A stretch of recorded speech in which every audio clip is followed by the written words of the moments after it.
Was Dave Aranda too strict with his football team last year? This is Locked On Baylor.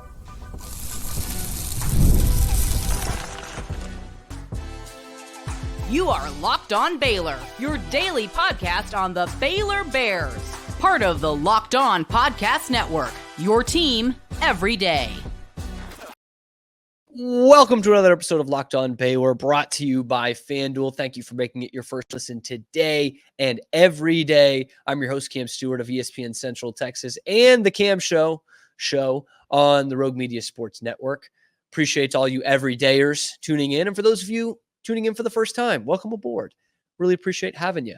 We have got some football to go over today, and a lot of it, both Baylor and the Big 12.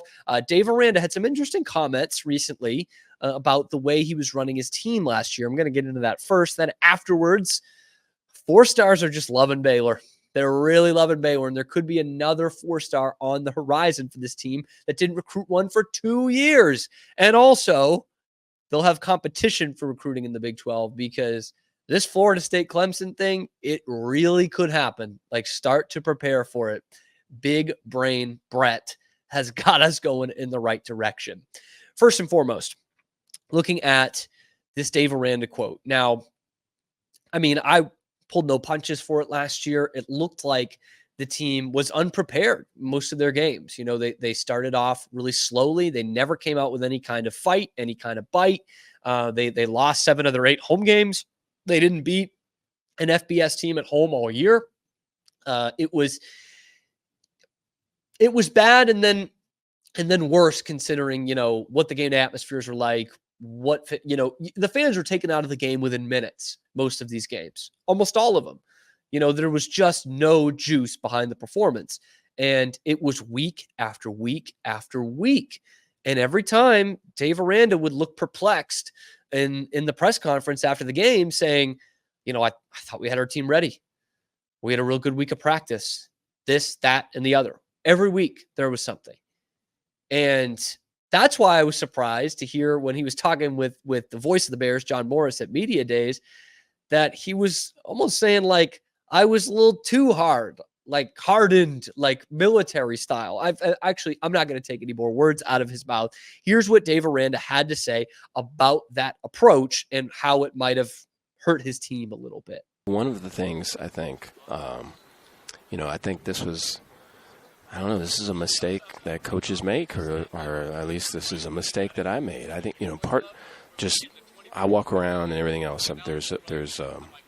I don't necessarily enjoy this, or I don't want to hold this up as like I'm way proud of this, but there's like a military thing about, like, hey, I'm like always get up early. I'm always going to do this. I'm always going to, eat this. I'm always, I'm like eat the same thing every day or whatever else. And so it's like, I think some of that, I got it too, that stuff too much involved with our team of like, hey, this is, too military type stuff with our team. Yeah. And I think this past year, in January, I lessened all of that. And I think that's really helped, particularly our skill players. And I think they've, like, for example, wearing jewelry on practice, right, where that I didn't allow that previously. And so now they do, shirts are out, all this other stuff. And so it's just, hey, the whole thing since January has been, hey, man, let's just win. We're not worried about all this other stuff. And I think that's been eye-opening to me. That's kind of hard to admit, that it's been kind of like a self-sabotage thing with me on all of it. But I think doing that has awakened a lot of guys. And I think they feel like they can be themselves, and they're playing fast. And I think with the addition of the offense, and then with that, the lessening of all the military stuff, I think it's way been strong. Yes, Drill Sergeant Dave. That's what we all knew. It looked like, when I was looking at Baylor football last season, I was like, am I in Full Metal Jacket right now? This guy is too harsh. Of course, it's all things that we don't see. They're behind the scenes, but I was surprised by that answer. He said, I was trying to make this like a boot camp, and it didn't work.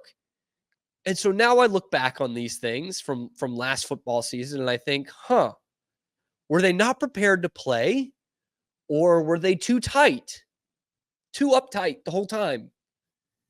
I guess at the end of the day, for us as fans, it doesn't really matter. They lost the games no matter how they were feeling.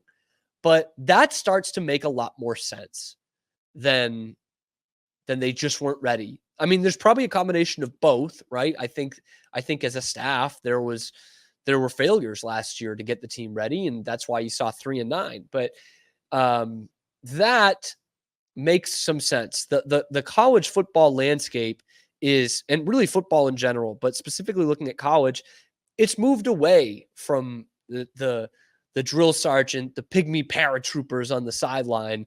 It's been moving away from that for a long time, and not to say that Dave Aranda was Bear Bryant or anything in that respect, but the college football game has become very much like the pros was and has been going for a long time, and that is just overall a little more loose. It's not the Junction Boys. It's guys who are letting their hair hang down a little bit. We see chains on the sidelines, or chains, on the field, not just on the sidelines for a turnover. Like, we see guys wearing chains. They look good. They know when the cameras are on them. Like, we see that from Georgia, who won national championships. We saw that from Clemson when they were winning national championships. We saw it even a bit from Nick Saban's Alabama, just a bit, right? And I look back at those great Baylor teams, and they were a loose bunch. In terms of, how they interacted on the field, celebrations and things like that. They weren't Miami of the 90s, but they let their hair down a little bit. And I think that portion of it on the field and how they interact with their teammates, that could be a benefit. And I think, whether you think they were too tight last year or that they weren't prepared or that a little bit of both, one thing that was obvious is it didn't seem like they were having a lot of fun on the field, on the sidelines. That's something I pointed out a lot on this show last year. There wasn't a lot of celebration going on for what they were doing. And if this is the way to get them to have more fun, that is going to lead to better results, I think, for Baylor. Like, I really do. It might seem cut and dry, and at the end of the day, you don't have the players, but if you got guys who are out there and actually are enjoying playing the game and playing together as a team, then that has to be a positive influence. It just has to be. You don't have to wake up at 5 a.m. every day to do that. You don't need to, eat raw eggs for breakfast like Rocky Balboa. You don't need to do that. So I'm glad that Dave has looked inside himself. And this is not just with this part, but, we talk about the NIL and the transfer portal and paying players and this kind of thing too. He has looked at all of it. What he's doing as a program, what he's doing as a philosophy on the field, and what he's doing for a philosophy off the field. So I didn't think the answer was going to be that Dave Aranda was too strict, too much of an authoritarian, but he said so himself. And I'm excited to see kind of what that looks like when these guys do, play a little loose.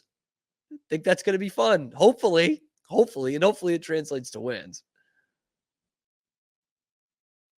Today's episode of Locked On Baylor is brought to you by our friends over at FanDuel. Now, you guys know me by now. You know how much I love sports. I love everything about them. I really can't hold a conversation that is about anything that isn't sports. But we're done with the playoffs. We're done with the European Championships in soccer. Like, we have less sports than ever, especially this week, right now, this day that you're listening. And honestly, I'm looking for something. And FanDuel is that something. They keep the sports going whenever I want. And they always make it interesting. All I got to do is open the app, and I dream up any bets whenever I'm in the mood. This summer, FanDuel is hooking up all customers with a boost or a bonus daily. That's right. Something for everyone, every day, all summer long. So head over to FanDuel.com and start making the most of your summer. FanDuel, official sports betting partner of Major League Baseball. That's FanDuel.com.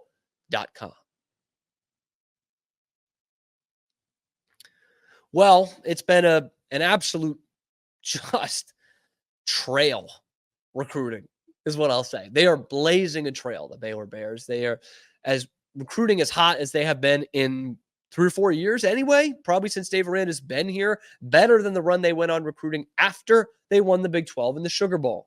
Better than that. is what they're going through right now. Again, they had not signed a 4-star in 2 years, and they got 2 in a week. Camoran Morgan and composite 4-star Taz Williams. Playmakers, man. Defensive end, wide receiver. It's starting to come together. And a lot of that has to do with Keenan Hall. No doubt. Well, Coach Keenan Hall is not done with the Metroplex just yet.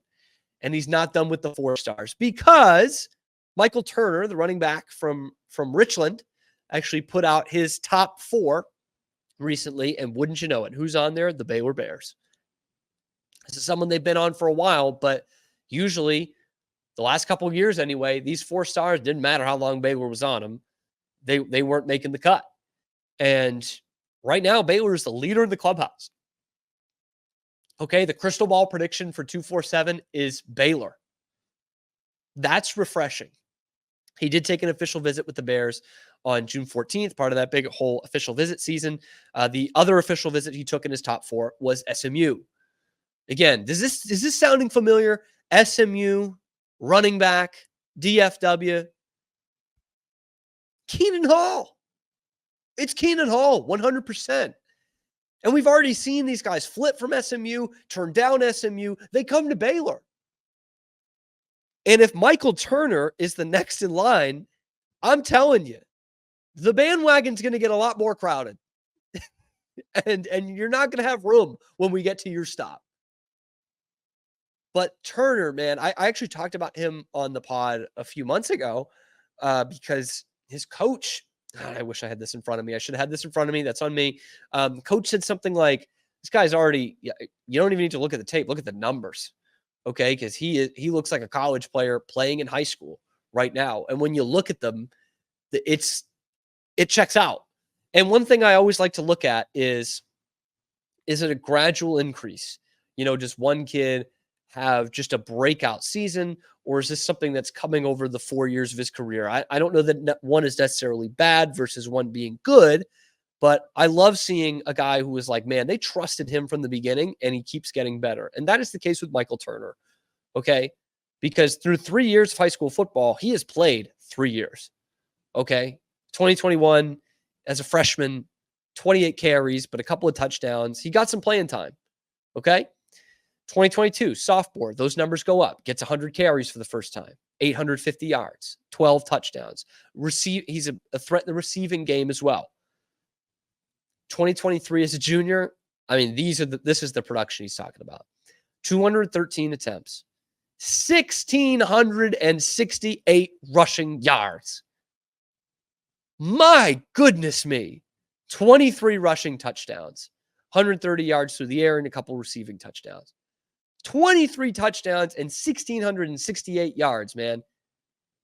When you're going on to EA Sports College Football 2025 and you do your road to glory, I guess you can't play in high school anymore, but even when you had the game sliders up, those were the numbers you put up.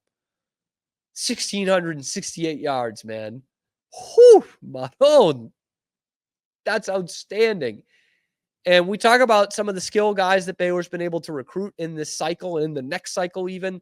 And one thing that, you've had receivers, you've had not skill position necessarily, but defensive end's a big player, quarterback, waiting on running back. You got Davis Penn in 2026, South Lake Carroll, but I'm talking a premier running back to come in for this Jake Spavital offense. This would be it. Michael Turner would be it. And for those of you remembering the Briles offense, I don't need to remind you that the running back plays a big part. A big part. The running game in general plays a big part. That's something I always have to end up explaining to people about those Briles. I mean, not as much anymore, but when it was happening, especially explaining to people about the Briles offense, it's like, no, trust me, they run the ball more than you think.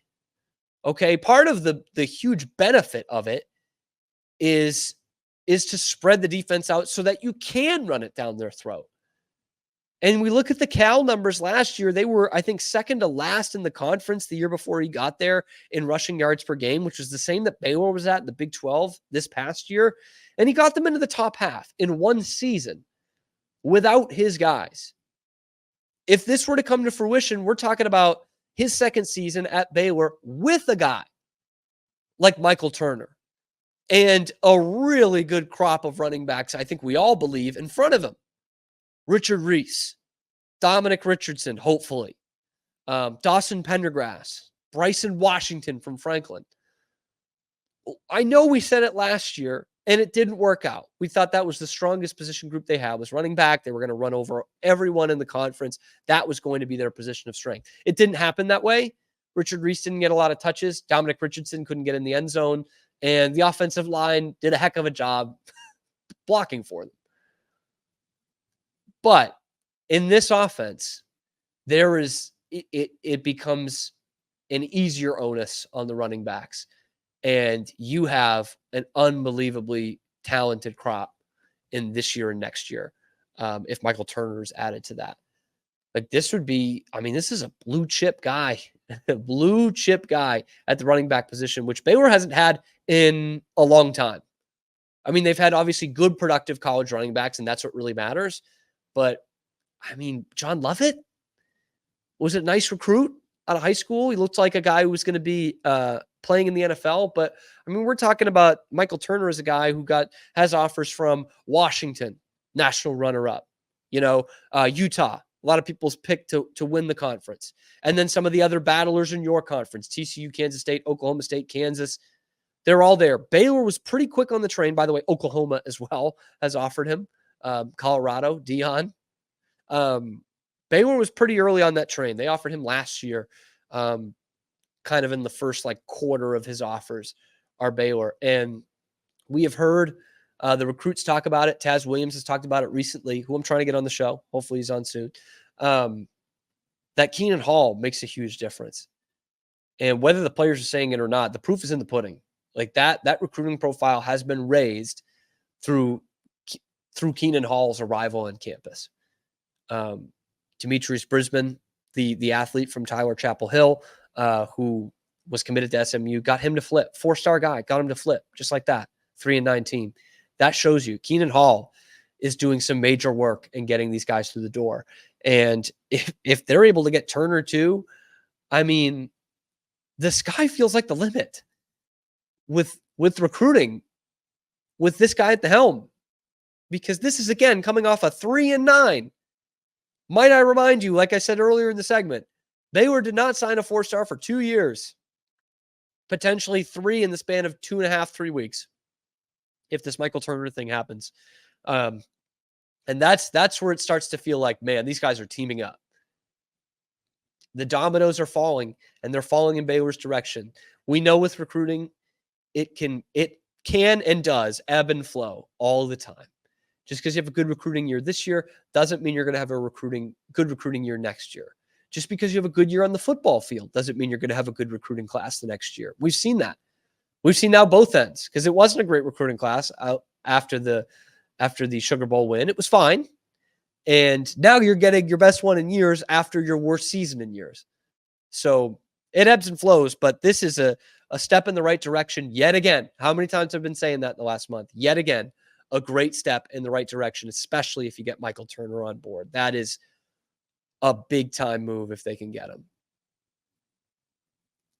Thanks for making this show your first listen every single day. Today, Florida State and Clemson in the Big 12 is real. And in the middle portion of today's show, we talk about how big of a disaster this is for these two. Can they be any more desperate than they are? And finally, if it's 2, it might as well be 4. Miami, Louisville, who else comes with this package deal? Jason Scheer tweets, according to sources, there's an internal belief that the Big 12, that Florida State and Clemson are likely to join the conference within the next year or so. Off the riff. What the hell is going on? Man. Yeah. Beats me. Yeah. It was definitely, I took it with a grain of salt at first, Drake, because you know who the first one I saw reporting this was the end of last week. Me 6 months ago, but that was clickbait. Sorry. Thank you for admitting that. That's the first step. I appreciate that. Appreciate the question. No, it's Greg Swaim. Greg Swaim was the first one I saw. So I was like, well, if there's anything that's not going to happen, it's going to be these two teams going to the Big 12, because according to Greg Swaim, Scott Drew is coaching Louisville and Kentucky this year. But then it was almost like a news dump thing. Like it just started gaining steam over like Friday and Saturday. And we're in the midst of, everyone's looking at their own recruiting battles. Everyone's looking towards media days. and you're kind of like trying to get situated for the season that's a month and a half away. And then all of a sudden it's like, oh, wow, the Big 12 might actually be in on this. Yeah. Not as surprising as it would have been a month ago or so, just because of how this thing is playing out in the ACC. It's just such a mess. And I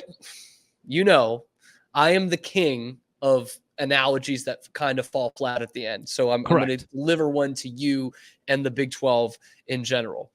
Remember Lonzo Ball when he was getting drafted by the Lakers? My dad made a great point about that before the draft. He said, do the Lakers want Lonzo Ball?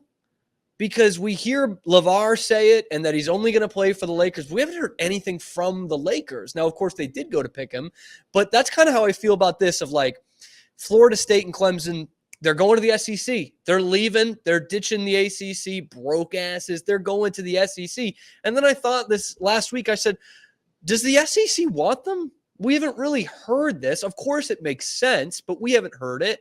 Or the Big Ten. Again, of course, that would make sense of these giant brands and how conferences are expanding. But no one said, like, no one's reporting that, oh, yeah, the Big Ten really wants this. The way the SEC was with UT and OU, we haven't really heard that from the other side. So now the Big 12 starts to make sense. They haven't outright said it, so I know that goes against my analogy here, but of course they would want them. Of course they would. That one's the no-brainer. I was like, this closes the gap. LiAngelo was the third irrelevant brother. He was the Cooper Manning of the deal, I think. Yeah. I was his ex-girlfriend's math tutor in college.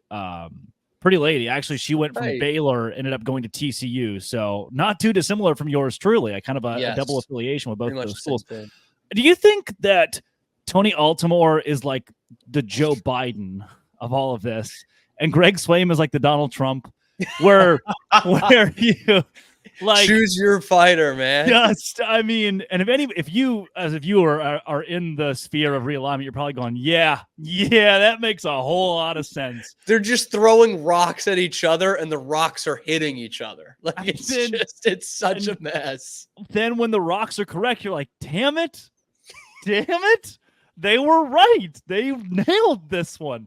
And you're right, Swaim has been on the forefront of this for a long time. And this show, like I've talked about how stupid Brett McMurphy 2 months ago, I thought he was an idiot when he said, there's an emergency scenario, worst case scenario where Florida State and Clemson go to the Big 12. I was like, why would you even write that? Why would you even put that in print? It's so far impossible. And now, like me, the guy who has actually followed this, but not like at what point do I actually believe it's a possibility? Today, I guess, has to be that day. Egg on my face that these people who have been talking about this are legit. This is a real thing. To me, before we move on, this says a lot about the Big 12, though. I think this says a lot of good stuff about where Brett Yormark has taken the conference compared to 4 years ago. Yeah, because, I mean, we sit here and we've had this discussion a few times of, the Big 12 is not part of the Big 2, but it feels like they're way ahead of the ACC. This solidifies that. But we just want to get out of here so bad. We don't even care if we're going to the Big 12. We're just getting out of here. Like that makes this thing more legit. And I think it should open the eyes of the ACC that they knew they were going to lose these schools, right? But now they're like, we're going to lose them to the Big 12? Like Big 12 better than us? Yeah. Right now it is, brother. It is. Good. It's a great middle finger. And we'll get to it at the end of the show, but it makes me think about Washington and Oregon. They were in that conversation. A year ago, we were saying, hey, could these two schools be Big 12 schools?